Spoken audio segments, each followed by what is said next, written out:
Hey, thanks for joining us as we start Monday together, as we continue through the Gospel of John. We are in the 10th verse of the first chapter, kind of slow going here on the front end, and that's partly our approach and partly because John is packing a lot into these words, into these sentences. Today is no exception to that. So let me read a couple of verses and then we'll come back. There'll be a lot to go through. Verse 10, he was in the world, and the world came into being through him, yet the world did not know him.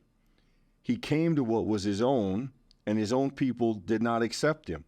But to all who received him, who believed in his name, he gave the power to become children of God, who were born not of blood, or of the will of the flesh, or of the will of man, but of God. So let's stop there for a minute, Michael. He here is a reference to the Word. That's a masculine reference, and so the Word is a masculine word. The light is a neutral word. So we know that, not that it's different for John, but specifically here we're going back to that idea of the Logos, the Word. He was in the world, and the world came to be through him, yet the world did not know him. And this is probably an important place to unpack a word here, because John is going to use it frequently.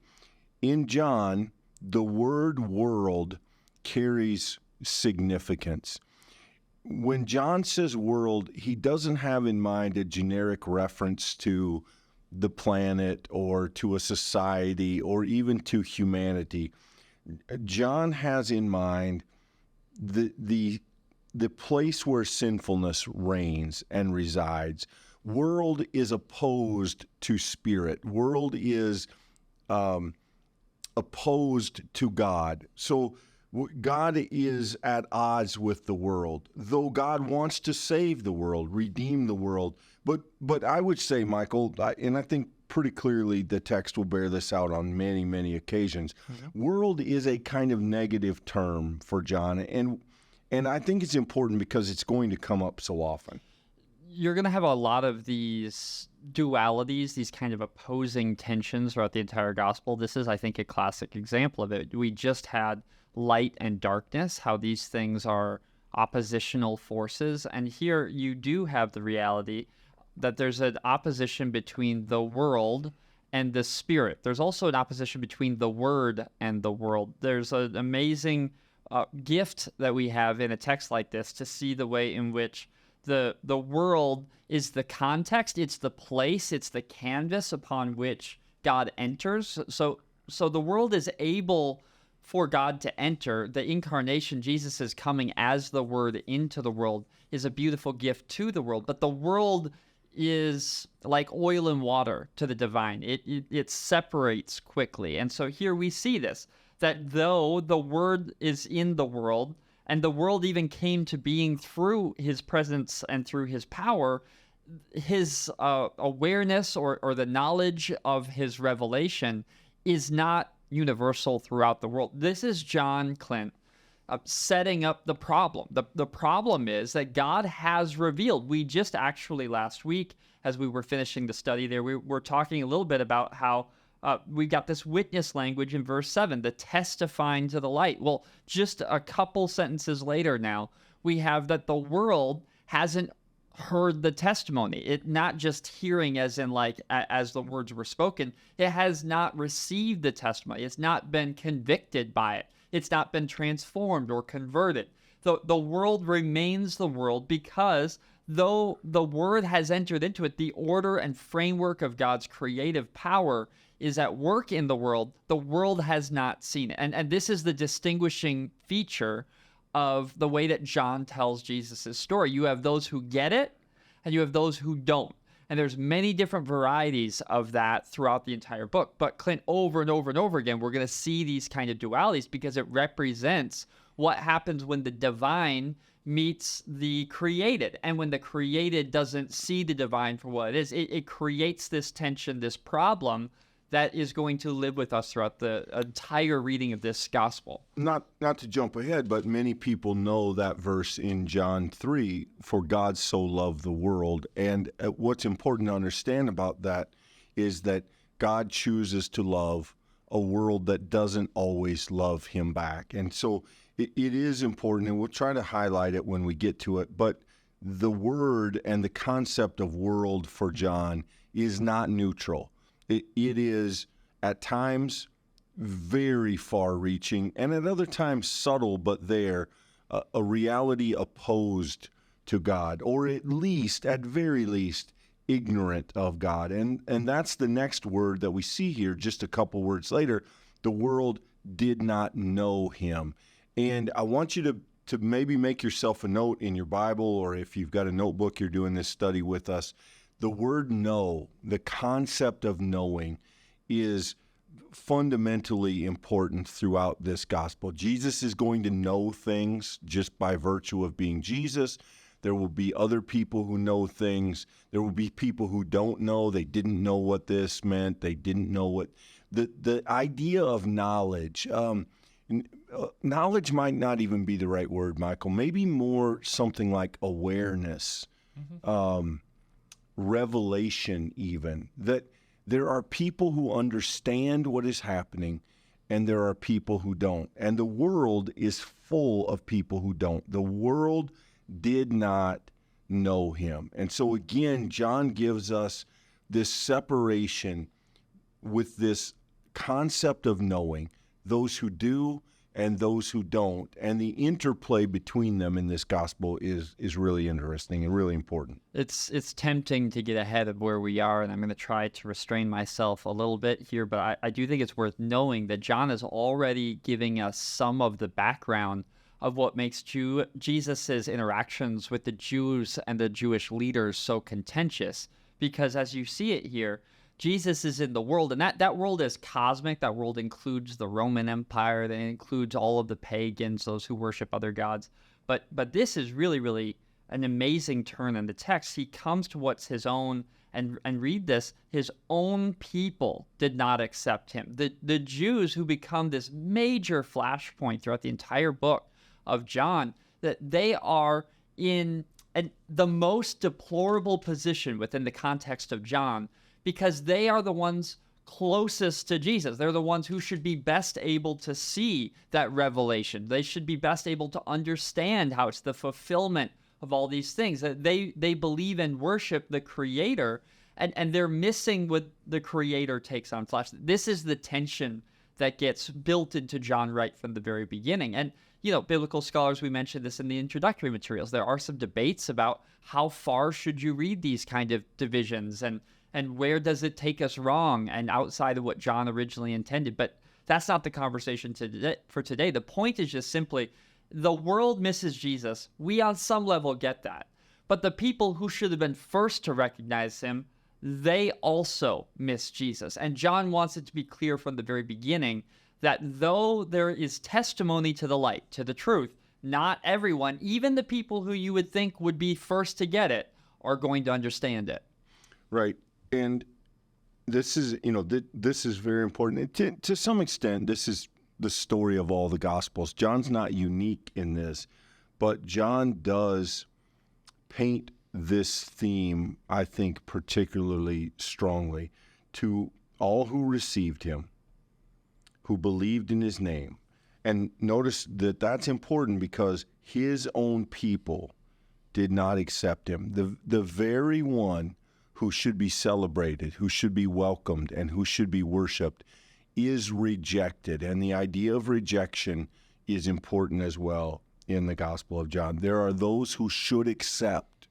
There are those who should know. They should see. But instead, they are blind and they are unknowing, and therefore they reject the word. They reject the light. However, to those who believe in his name, he gave the power to become children of God. And this is a divine decision. It's not of their own action. It's not of their blood, their heritage. It's not of their ethnicity. It's not of their religious background. It is their belief that opens the door for them to become the children of God. Now, it's easy to read that through a Jewish Gentile thing. It's probably a little early historically to do that in the Gospel of John. But already here in the opening verses, we have this idea of the breadth that Jesus opens a door much wider than we anticipate. And those who should come to him do not, but any who do are welcomed and are transformed, not because they decided, not because they obeyed, not because of something they did or contributed, but because God honors their belief. God responds to their belief. And so John can't, you will notice consistently, when John is telling a story, John cannot help but preach sermons within it. And we're seeing that, I think, start to happen here. So every gospel is written to a particular people at a particular time. There's a purpose. And I think one of the things that makes John so special, so unique, so powerful, is that it's clear that this book is written so that those people who have no connection to the story of Christ might be able to themselves believe what Jesus has done for them. And Clint, that's what makes belief such a pivotal word throughout this entire book. And make no mistake about it, it's not accidental that we're only in verse 13, and this word has already been given to us, that to all who received him, every response to the revelation of God is gratitude. It's the reception of the gift. And then you have this, they are the ones who believed in his name. That is not just a historical anecdote. It's not just saying, by the way, this book is going to be about the people who believe Jesus. This is actually a kind of preaching moment where John is creating within the introduction of the book this moment, this space, this opportunity for us, the reader, to entertain the idea that we too might come to believe, that those who believed then are witnesses who testify to the people now who ourselves might believe. That this book has been written not just to be locked in a library so that we can have history. This book was written as a living testament to the very one who came into the world. And you see how all of this plays together. In some ways, I think it's like the building of a symphony. It's harmony upon harmony upon harmony. All of these are interconnected in this book for that sole purpose of inviting us, the reader, into the revelation of who Christ is. And so when we get to a word, Clint, like believe here, I think we need to understand it as not just describing what other people did, but also a kind of invitation for what this book might do within us. So I think a case could be made, Michael. I don't know if I'd want to try and argue this with Bible scholars, but I think at a practical level, one could make a case that the word believe is the most important word in the Gospel of John. We encounter it here. I already mentioned John 3:16. For God so loved the world that he gave his only son, that all who believe in him. And if you skip to the end of this gospel, Right. the very end of chapter 20, John says, Jesus did many other things in the presence of his disciples, which are not written in this book, but these are written so that you may come to believe that Jesus is the Messiah, the Son of God, and that through believing you may have life in his name. So in the very summary of the purpose of this book, John highlights this word, believe. And many of the stories that John tells live in the tension between belief and unbelief. We're going to see it with Nicodemus. We're going to see it with the man born blind. We're going to see it with the Pharisees. I really do think it might be the most important framework if you were going to dig into this gospel. And I'll let you all make your own conclusions about that. But we're going to run into that over and over and over again, because for John, the purpose of telling the Jesus story is so that others will believe in Jesus. Yeah, I think that some of the details of other gospels, like in Mark, you have a very disjuncted kind of story, which everything is just so quick and fast transitions, and then the ending of it is even a little jarring. In a book like that, Clint, you can see how that would present to an early church, a persecuted church even, that Jesus himself lived at the very edge of difficulty and persecution, that even the Son of God experienced these twists and turns. In the Gospel of John, the Jesus that we see consistently throughout the entire book is the one who is fully human as he approaches, embraces, lives in the world. And yet John makes it clear to pull back the curtain, so to say, and to show us the full divinity, the full revelation, the full spiritual maturity of Jesus Christ, the Son of God. If indeed the book of John is the last gospel written, it shows for how deep and complex and beautifully connected this theology already is in the early church. That it's not on accident that we see in this book Jesus, who is the perfect encapsulation of God's greatest power clothed in humanity. It's the Creator who takes on flesh. And in this case, then the task of those who receive the one who was in the world is to know him. And how do we know him? Is to believe in him. It's a thing that you do today, which enables the truth of who he was and is to continue to live in you. That's what makes, I think, this book astonishing, is it is seeking to show us Jesus in the fullness of his divine reality, in the sonship, in the deity that he is. The incarnation is the theological word we use for that.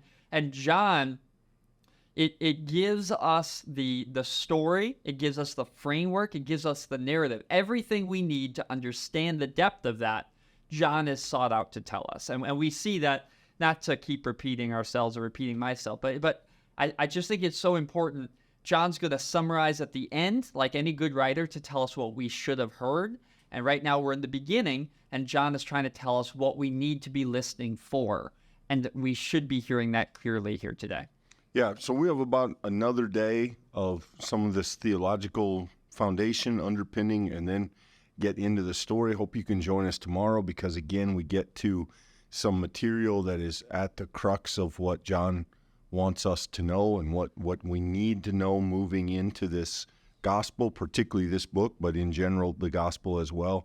And so thanks for being with us today. Hope you can join us tomorrow as well. If you haven't already, give this video a like right underneath that subscribe button, where we would love to have you join us as we continue along throughout the study of John. Friends, there's a lot to come and some great conversations ahead of us, and hope that you will be part of them. But until then, be blessed, and we'll see you tomorrow. Thanks.